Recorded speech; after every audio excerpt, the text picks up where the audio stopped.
Assalamualaikum warahmatullahi wabarakatuh. Salam sejahtera buat kita semua. Tribunner, kita jumpa lagi di program Mata Lokal Memilih, bincang-bincang dengan calon anggota legislatif.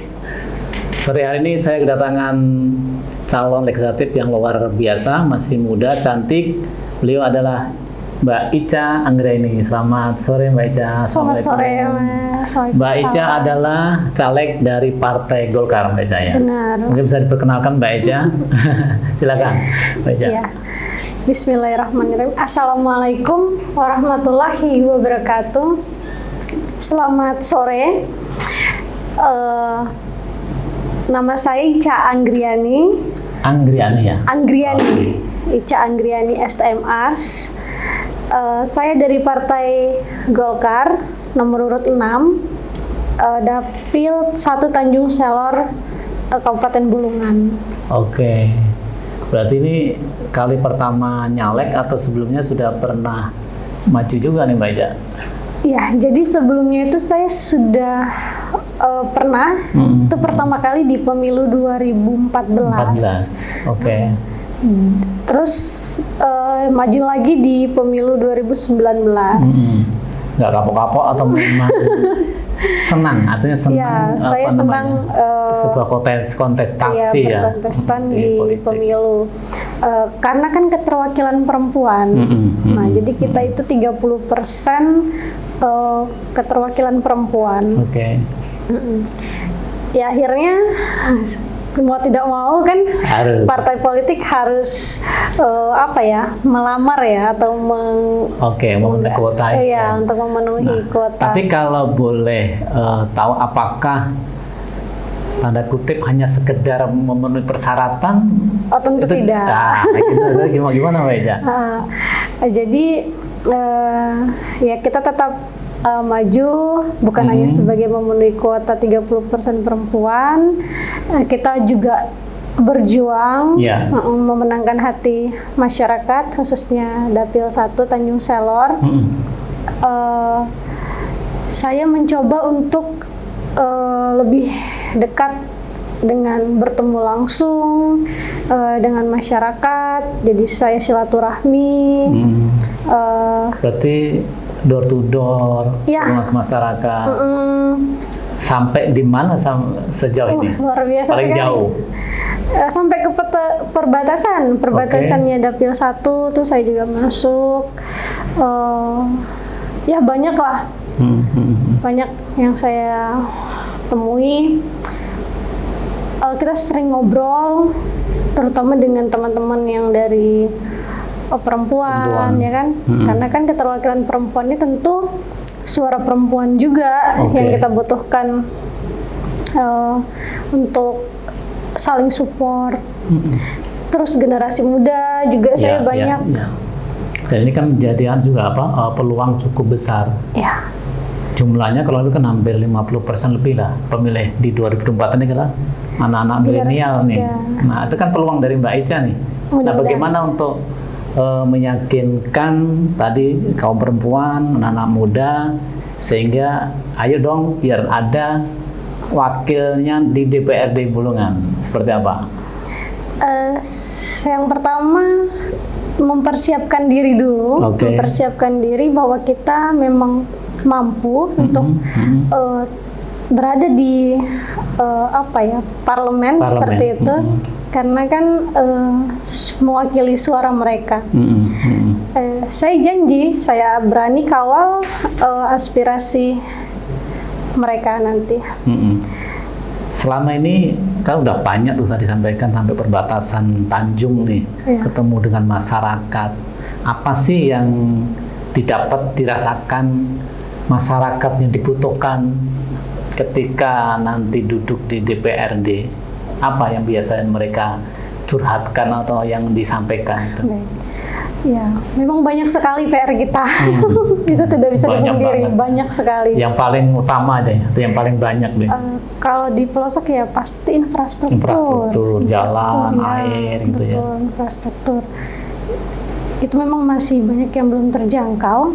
Itu memang PR kita, pemerintah yang ada saat ini juga sudah melakukan yang terbaik, saya pikir. Dan ya kita harus melanjutkan itu, ya kan? Betul. Nah, inilah momentumnya kita generasi muda. Ya. Karena kita kan memiliki energi yang besar. Ya, nah, untuk bersinergi minimal dengan juga visi misinya jauh lebih maju dibanding generasi tua, bukan menafikan kenyataan gitu. Nah, kalau dari backgroundnya Mbak Ica ini kan teknik ya, arsitek gitu. Secara apa namanya pemikiran mungkin tidak kalah lah mungkin dengan calon-calon yang lain. Apa sih yang akan nanti diperjuangkan atau visi misinya apa bulungan ke depan gitu? Mungkin general. Kenapa general? Karena saya belum bisa menjanjikan untuk program ini, program itu. Yang pertama kan saya belum ada di komisi mana, saya belum tahu. Nah, tetapi yang akan saya perjuangkan itu kita dulu nih, kaum perempuan. Nah, kaum perempuan sebisa mungkin kita harus berdaya. Nah, ini kan maksud dan tujuan dari 30% perempuan itu. Nah, karena saya generasi muda, saya yakin generasi muda ini punya banyak hal yang akan dieksplor ketika berada di lembaga legislatif. Berarti bisa dikatakan tagline-nya Mbak Ica nih, perempuan pilih perempuan, muda pilih muda. Benar. Apa sih suka dukanya? Kan tadi di 2014 sudah, 2019 maju lagi. Ini juga maju lagi nih. Maju lagi. Apa suka dukanya sebagai calon anggota legislatif? Saya kira saya senang sekali di sini karena kita bisa bertemu dengan beragam background, kita bisa sharing, itu yang paling penting. Kita akhirnya mengetahui, oh seperti ini loh di lapangan. Nah, bukan hanya mohon maaf duduk diam, ya kan? Seperti itu. Sebut aja nggak apa-apa, Mbak. Ya itulah seperti itu. Nah, artinya saya berani ke lapangan, sudah mau bertemu dengan masyarakat langsung. Nah, itu saya rasa salah satu hal yang menarik. Apalagi kalau kita bisa memberikan sesuatu yang bermanfaat untuk mereka. Nah, itu ada kepuasan tersendiri buat saya. Idealismenya Mbak Ica kan masih ada lah. Nah, sekarang kan sudah bukan rahasia publik lagi lah mengenai politik uang, janji-janji manis gitu. Apakah itu juga ditemui di masyarakat ketika misalkan Mbak Ica turun sosialisasi ke masyarakat, masih ada yang seperti itu yang meminta sesuatu kalau pengen nyoblos, atau juga sebenarnya masih banyak sih masyarakat yang punya idealisme pemikiran yang mencari sosok yang memang diinginkan gitu. Benar, jadi di lapangan itu memang sudah tidak bisa dipungkiri lagi. Mohon maaf seperti money politik, Wani Piro kan seperti itu. Sudah memberikan apa? Kalau bisa buktikan dulu seperti itu. Baru ya memang tidak bisa dipungkiri hal-hal seperti itu masih terjadi sampai hari ini. Tetapi di sini saya coba untuk meyakinkan bahwa kapasitas kita dengan intelektual kita, dengan kemampuan yang dimiliki oleh tokoh dan figur wakil rakyat ke depan yang jauh lebih baik, saya yakin itu lebih dari hari H yang didapatkan oleh masyarakat. Itu kan hanya sebatas hari H aja. Artinya juga kita perlu mengedukasi masyarakat ya, bahwa kita ini tidak semacam kalau orang bilang dagang sapi, ya kan? Hari ini kamu minta saya kasih, selesai kan ya. Padahal yang kita harapkan adalah wakil-wakil rakyat yang nanti akan duduk di DPRD kan 5 tahun ke depan. Betul, jadi prosesnya cukup panjang. Tidak hanya dikasih sesuatu selesai, tapi datang, bagaimana duduk karena apa? Karena mungkin yang merasa dipilih, saya kan udah ngasih Anda Bapak Ibu, jadi kalau Ibu nuntut sudah clear ini gitu. Nah, bagaimana Mbak Ica artinya meyakinkan kembali itu tadi, selain yang Mbak Ica sampaikan, biar masyarakat itu juga mendapat pandangan yang cara berpolitik yang benar tadi. Yang pertama juga saya juga berkontribusi untuk kegiatan-kegiatan baik dari perempuan, kepemudaan, dan masyarakat. Jadi kayak ada beberapa yang saya support seperti membuat agenda kegiatan road race, nah itu. Terus ada juga lomba badminton, terus kita juga ada membantu karena saya arsitek, membantu desain pesantren seperti itu. Ya, kita mencoba untuk berkolaborasi dengan apa sih yang kita bisa lakukan untuk masyarakat. Artinya supporting dukungan itu tidak hanya sekedar uang sekian, tapi hal-hal yang sifatnya program kegiatan yang bermanfaat kepada dan lebih, masyarakat juga. Jauh lebih bermanfaat daripada hanya sekedar hari ini kita kasih misalnya 100, 200 ya kan, tapi ya sampai di situ aja. Tapi kalau dalam bentuk program kegiatan kan bisa jangka panjang. Betul.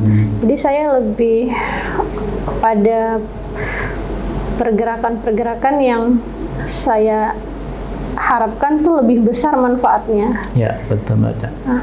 Nah sekarang gini, memang Kospul itu kan pasti ada, ya. Tetap setiap waktu pasti juga membutuhkan biaya yang memang apa ya, yang nggak perlu kita hindari kan. Ada kita perlu Al-Gaka untuk kampanye, kita harus operasional sana sini sebagainya. Pasti. Ya toh? Iya. Nah, cukup besar nggak, Mbak? Pengalaman dua pemilu dan sekarang. Kos politik ini besar, sangat besar karena kita perkenalan aja kita harus datang ya. Kita harus datang, paling nggak transportasi. Kita juga ya sedikit banyaknya juga kan pasti bikin baleho, bikin kartu nama, seperti itu. Ya, sudah pasti ada kos. Nggak kecewa kalau udah kalah nih, habis juga uang. Ya, saya berharapnya itu berkah lah untuk masyarakat. Setidaknya masyarakat tahu, oh ini Ica Anggriani seperti ini, kan seperti itu. Insya Allah itu tidak akan ada ruginya. Oke. Artinya memang sudah diniatkan ya.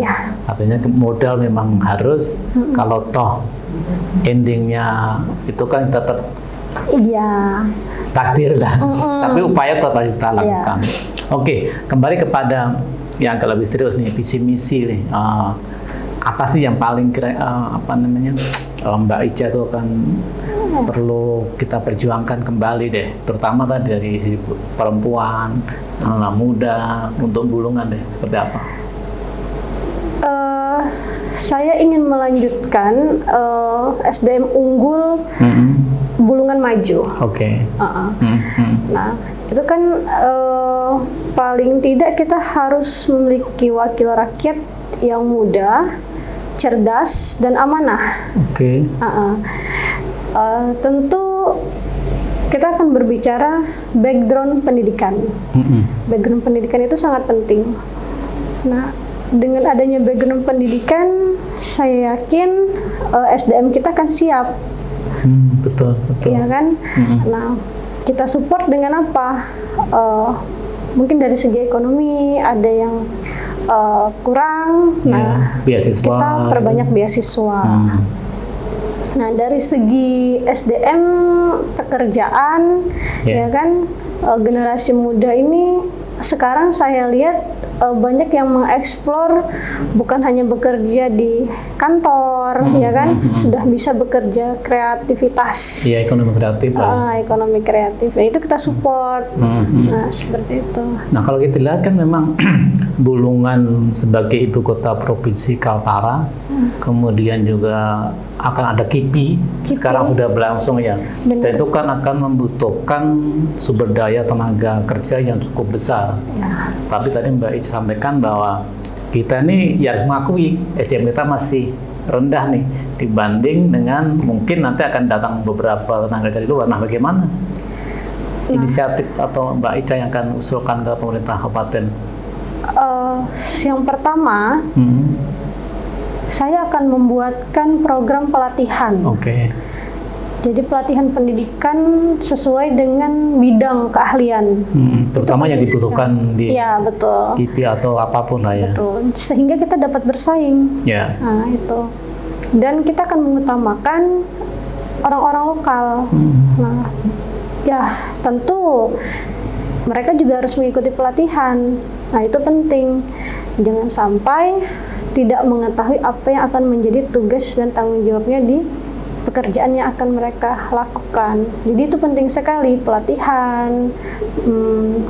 Kita lakukan juga sosialisasi, apa sih yang mereka skill, apa sih yang mereka bakat, apa sih yang mereka mempunyai gitu ya. Iya, yang mereka punya. Nah, itu nanti akan kita berikan kategori-kategori, apakah teknik, ya kan? Apakah UMKM, ya kan? Termasuk kan sekarang kan ekonomi kreatif, digitalisasi kan juga sudah mulai. Nah, apalagi sekarang muncul, sudah ya. zaman sekarang main game aja menghasilkan duit kan gitu. Nah, iya. Jadi saya rasa saat ini tinggal SDM-nya aja lagi yang harus kita berdayakan. Mbak Ica, kalau dari sisi dukungan keluarga seperti apa? Bapak, Ibu, atau keluarga yang lain? Gitu? Ya, alhamdulillah orang tua saya sangat mensupport saya. Jadi ini saya kenalkan sedikit. Ya harus dong, kita tahu justru anak kita nebeng ke kenalan orang tua. Iya, karena orang tua saya ini punya peran yang sangat besar dalam pendidikan saya. Sampai saya melanjutkan magister arsitektur. Jadi orang tua saya, Bapak itu Pak Irwan, atau disebut dengan Pak Ateng, perantau dari Sulawesi Selatan, suku Bugis. Beliau itu pedagang, pedagang yang akhirnya jadi pengusaha. Nah, bertemu dengan ibu saya itu masih suka berdagang di pasar. Nah, jadi mama saya, ibu saya itu saya panggilnya mama. Mama saya orang salah satu suku asli Kalimantan Utara, itu suku Tidung. Oh, asli sini ya. Iya. Nah, mama saya ini punya orang tua, kakek, Kai, saya panggilnya almarhum, itu namanya Pangeran Batania. Nah, itu suku Sulawesi Selatan, Sulawesi Tengah. Oh, berarti campur-campur? Sudah campur-campur, ya, suku Buol. Jadi saya ada Buolnya juga. Nah, nenek saya yang asli Tidung. Nah, jadi orang tua saya ini swasta. Swasta. Tapi mereka support aja kalau anak alhamdulillah itu di politik gitu ya? Support sekali. Termasuk support dana juga berarti?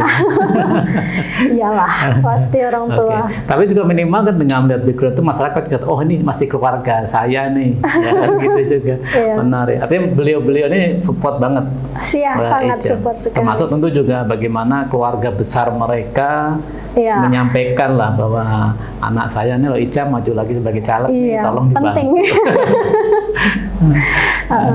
Nah, ini pendidikan ini kan orang tua saya, mohon maaf, tidak sama dengan saya. Orang tua saya ini SD aja nggak lulus. Biasa emang gitu. Tapi suksesnya lebih dari kita. Iya, alhamdulillah. Makanya saya perjuangannya luar biasa sekali dan saya berterima kasih sekali untuk kedua orang tua saya. Iya.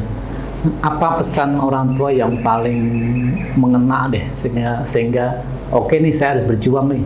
Jadi apa yang menjadi keinginan saya didukung orang tua harus tercapai. Apa sih yang sampai sekarang saya lebih ingin membahagiakan kedua orang tua saya, karena orang tua saya tidak menuntut untuk memilih kan jalan yang akan saya pilih. Jadi orang tua saya tetap support apapun yang menjadi keinginan saya. Beliau hanya berpesan semoga sukses seperti itu, bisa membanggakan orang tua. Yang pasti orang tua sudah sangat bangga dengan anak-anaknya. Apalagi nanti bisa berkontribusi di pemerintahan Kabupaten Bulungan ya. Oke, terakhir Mbak Ica mungkin sekaligus closing statement, sekaligus menyampaikan ke masyarakat Kabupaten Bulungan pesan dan kesan atau apapun lah, sehingga nanti di tanggal 14 Februari mereka berbondong-bondong di TPS sudah punya keputusan akan memilih ini? Nah, silakan Mbak Eca. Mungkin saya ada sedikit pantun. Wih, cakep. Belum. Belum. Bentar, saya nyontek dulu tapi. Oh, boleh. Kayaknya udah nyapa dari Iya, seminggu yang lalu. baru ini. Nah, ini mungkin mudah-mudahan yang Ini melihat. kalau bagus saya jadikan judulnya untuk Jalan-jalan lewat Kampung Baru. Oke, cakep. Kamu baru dari mana tuh, Mbak? Kampung Baru itu yang di skip ke Oke. kiri tuh. Oke, lanjut. Oke, jalan-jalan lewat Kampung Baru. Kita mau ke Pujasera beli baju. Cakep. Kalau mau Bulungan maju, kita wajib datang ikut pemilu. Oke. Tentu jangan datang doang dong terus. Iya, nah Oh, masih lanjut. masih ada lanjutnya. Pemilu sebentar lagi. Mudah-mudahan dengan podcast bersama Tribun ini Iya. yang tidak kenal semoga menjadi kenal. Betul. Dan mudah-mudahan yang jauh merapat. Dan yang rapat mudah-mudahan Ya, semoga ada cintanya di hari kasih sayang, hari Valentine Oke. yang kita rayakan dengan hari kasih suara. Betul. Jadi jangan lupa datang ke TPS 14 Februari 2024. Mari kita jangan golput. Kita apalagi generasi muda, terutama perempuan, saya harapkan bisa ikut berpartisipasi memilih wakil rakyat khususnya DPRD Kabupaten Bulungan. Oke. Saya Ica Anggriani dari Partai Golkar nomor urut 6 daerah pemilihan 1 Tanjung Selor Kabupaten Bulungan. Mudah-mudahan Bapak Ibu, teman-teman, sahabat saya dan semua generasi muda perempuan berkenan memilih saya sebagai wakil rakyat di DPR Kabupaten Bulungan. Ingat Oke. warna hijau. Oke, makasih Mbak Eca. Ya. Sukses selalu tentunya apa yang diikhtiarkan Amin. tercapai dan nantinya juga tujuan kita satu bagaimana Bulungan menjadi maju dan sejahtera. Amin. Terima kasih atas kehadirannya Tribuner. Demikian kita bincang dengan Mbak Eca. Jumpa lagi nanti di Mata Lokal tentu dengan cara yang berbeda. Assalamualaikum warahmatullahi wabarakatuh. Jumpa lagi nanti.